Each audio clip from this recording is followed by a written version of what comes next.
Welcome to our channel TPN Telugu Prabha. నేను మీ journalist అగ్నిమూర్తి. కొంత విరామం తర్వాత మళ్ళీ మనం 8వ పే కమిషన్ సంబంధించినటువంటి 8వ వేతన కమిషన్ సంబంధించినటువంటి ఒక అంశాన్ని మళ్ళీ ఇప్పుడు నేను ముందుకు తీసుకొస్తూ ఉన్నాను. చాలా మందికి వేతన కమిషన్ సిఫార్సులు గనక అమల్లోకి వచ్చినట్లయితే ఏరియర్స్ ఎప్పటి నుంచి వస్తాయి ఇవన్నీ సందేహాలు ఉంటాయి. వీటితో పాటు పన్ను నిబంధనలు ఎలా ఉంటాయి, వాటికి ట్యాక్స్ ఎలా అప్లికబుల్ అవుతుంది అనేటువంటి సందేహాలు ఉన్నట్టుగా మనకు తెలుస్తోంది.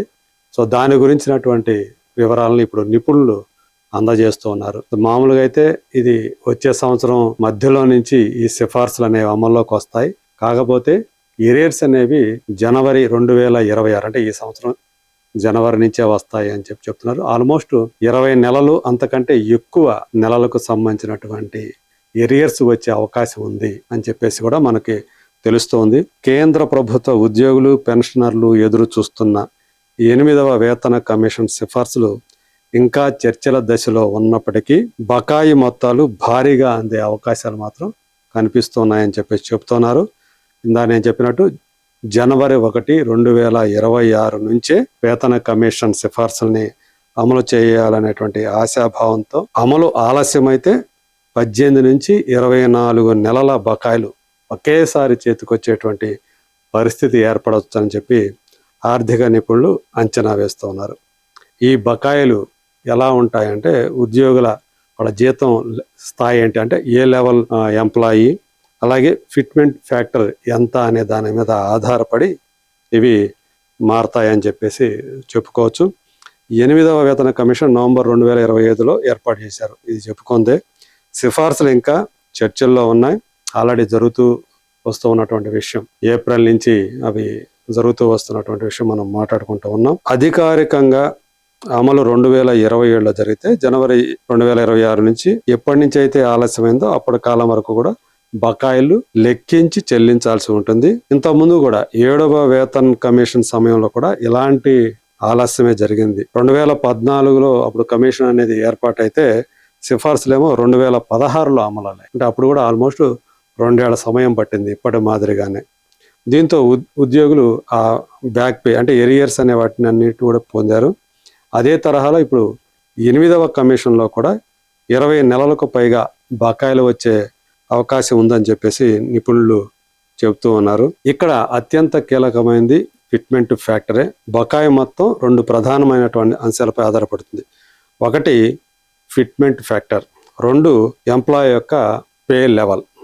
ఉద్యోగ సంఘాలు రకరకాల ఫిట్మెంట్ ఫ్యాక్టర్లను సూచిస్తూ వచ్చాయి. ఒక్కొక్క సంఘం ఒక్కొక్క ఉద్యోగ సంఘం ఒక్కొక్క ఫిట్మెంట్ ఫ్యాక్టర్ని అవి డిమాండ్ చేస్తూ వచ్చాయి. అది 1.92 నుంచి 3.83 వరకు కూడా ఒక్కొక్క లెవెల్కి సంబంధించి అంటే ఉద్యోగుల లెవెల్కి సంబంధించి ఆ ఫిట్మెంట్ ఫ్యాక్టర్ని సూచిస్తూ వచ్చాయి.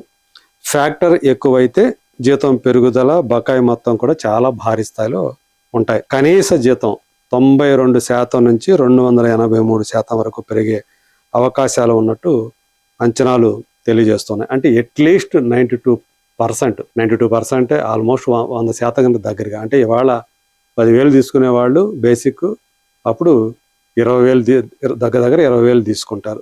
దానికి తగ్గట్టుగా మొత్తం అంతా కూడా ₹1,00,000 తీసుకునేవాడు 2 లక్షలు తీసుకుంటాడు.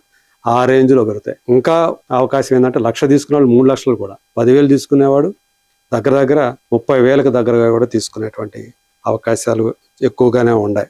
అంటే 200% పెరిగితే కనుక 283% కూడా పెరిగే అవకాశాలు ఉన్నాయని చెప్పేసి ఇక్కడ చెప్పుకుంటున్నారు. ఒకవేళ ఇది ఒకేసారి ఏరియర్స్ అంతా కూడా ఒకేసారి ఇస్తే మరి ఆ పన్ను భారం ఎలా ఉంటుంది అనేది ఇప్పుడు చాలా మంది ఎంప్లాయీస్ని తొలుస్తున్నటువంటి ప్రశ్న.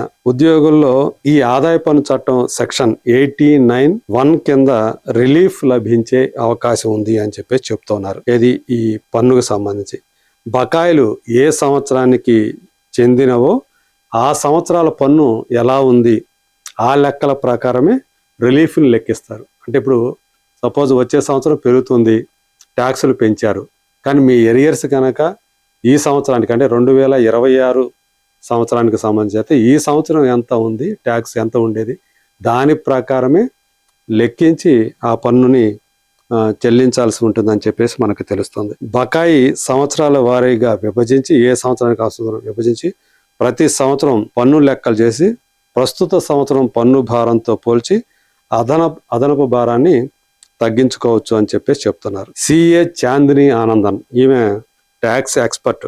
ఈమె చెప్పిన దాని ప్రకారం అయితే బకాయిని సంవత్సరాల వారీగా విభజించి లెక్కించాలి. రిలీఫ్ మొత్తం నిర్దిష్టంగా మనం చెప్పలేమని చెబుతున్నారు. అలాగే ఉద్యోగి ఆదాయం అంటే జీతం వాటి స్లాబుల మీద ఆధారపడి మారుతుందని చెప్పేసి ఆమె చెప్పుకొచ్చారనమాట. సో ఇక ఈ పన్ను రెజిమ్ ఎలా ఉంటుంది, ఎంపిక ఎలా ఉంటుంది అంటే, రెజిమ్ అంటే అదే పాత పన్ను విధానం ఏదైతే ఉందో దాన్ని రెజిమ్ అంటాం కదా అది. సో బకాయి మొత్తం పెద్దగా ఉంటే ఓల్డ్ రెజిమ్ ఎక్కువ ప్రయోజనం ఇచ్చే అవకాశాలు ఉన్నాయని చెప్తున్నారు. అంటే ATC, ATD, HRA, home loan ఇలాంటి డిడక్షన్లు ఉన్న వారికైతే ఇది ఉపయోగకరంగా ఉంటుందని చెప్తున్నారు. ఈ కొత్త రెజిమ్లో, కొత్త పన్ను విధానంలో డిడక్షన్లు కనుక తక్కువైనా సరళత కారణంగా కొంతమందికి అది మంచే చేయొచ్చు. 2 రెజిమ్లో లెక్కించి చూసి నిర్ణయం తీసుకోవాలని చెప్తూ ఉన్నారు. మరి ఈ పరిస్థితుల్లో అంటే ఈ పన్నుకు సంబంధించి 2026కి ఒక రకంగా ఉండి 2027కి ఒక రకంగా ఉంటాయి కాబట్టి మరి ఉద్యోగులు ఏం చేయాలి దీనికి సంబంధించి అంటే, బకాయి అమలు అయిన వెంటనే యజమాని నుంచి సంవత్సరాల వారీగా బ్రేకప్ తీసుకోవాలి. అంటే ఏ డిపార్ట్మెంట్లో పనిచేస్తున్నారో ఆ డిపార్ట్మెంట్ నుంచి సంవత్సరాల వారీగా బ్రేకప్ తీసుకోవాలి. ఫారం 10E దాఖలు చేసి రిలీఫ్ని క్లెయిమ్ చేసుకోవాలని చెప్తున్నారు. ఫారం 16లో బకాయి, రిలీఫ్ కరెక్ట్గా ఉండేట్టు చూసుకోవాలి. ఆ 2 కూడా కరెక్ట్గా ఉండాలి. డిడక్షన్లు, పెట్టుబడులు సకాలంలో ప్లాన్ చేసుకోవాలి. ఇప్పటి నుంచే కూడా ప్లాన్ చేసి పెట్టుకోవాలంటే మంచిదని చెప్తున్నారు. బకాయి స్లాబ్ మార్చితే పన్ను భారం పెరగకుండా చూసుకోవాలి అని చెప్తున్నారు. ప్రస్తుతం సిఫార్సులు ఇంకా ఖరారు కాలేదు కాబట్టి ఫిట్మెంట్ ఫ్యాక్టర్ అమలు తేదీలు ఇంకా అధికారికంగా ప్రకటించాల్సి ఉంది కాబట్టి ఇవి అంచనాలు మాత్రమే. సో అయినప్పటికీ ఉద్యోగులు ఆర్థిక ప్రణాళికలు సిద్ధం చేసుకోవడం మంచిది అని చాందిని ఆనందన్ తెలియజేస్తున్నారు. ఈ బకాయిలు ఉద్యోగుల ఆర్థిక స్థితిని మెరుగుపరచడంతో పాటు ప్రభుత్వ బకాయిలు, మన బకాయిలు కాదు, మీ బకాయిలు కాదు, ఉద్యోగుల ఆర్థిక స్థితిని మెరుగుపరచడంతో పాటు ఆదాయ పన్ను వ్యవస్థను కూడా ప్రభావితం చేస్తాయి అని చెప్తున్నారు. ఇది ప్రస్తుతానికి ఈ రోజుకి సంబంధించినటువంటి 8th పే కమిషన్ సంబంధించిన ఒక అప్డేట్. ఆ పన్నులు అనేవి ఎలా ఉంటాయి, ఒకేసారి ఏరియర్స్ వస్తే లంసమ్గా అంటే నెలకింత అని మళ్ళీ ఆ ఏరియర్స్ని ఇవ్వటం అనేది ఉండదు. ఒకేసారి లంసమ్గా అది వస్తుంది కాబట్టి చాలా భారీ మొత్తంలో మరి అన్ని పెరిగిన అమౌంట్ ఏదైతే ఉందో 20 నెలలు అనుకుంటే సపోజ్ ఆ 20 నెలల్లో ఎంత మేరకు పెరుగుతుందో ఫిట్మెంట్ ఫ్యాక్టర్ ప్రకారం ఆ విధంగా ఉంటుంది కాబట్టి సపోజు ₹1,00,000 పెరిగింది అనుకోండి, ఆ ₹1,00,000కి 20 అంటే 20 లక్షల రూపాయలు ఒకేసారి మన అకౌంట్లో పడే అవకాశం ఉంది. కాబట్టి ఆ 20 లక్షలకి పన్ను ఎలా పడుతుంది ఏంటి, దానికి ఏ ఫారాలు సబ్మిట్ చేయాల్సి ఉంటుంది అనేది ముందుగానే ఆలోచించి పెట్టుకొని దాని తగ్గట్టుగా ప్రణాళిక వేసుకుంటే మంచిది అని మరి నిపుణులు చెప్తున్నటువంటి మాట.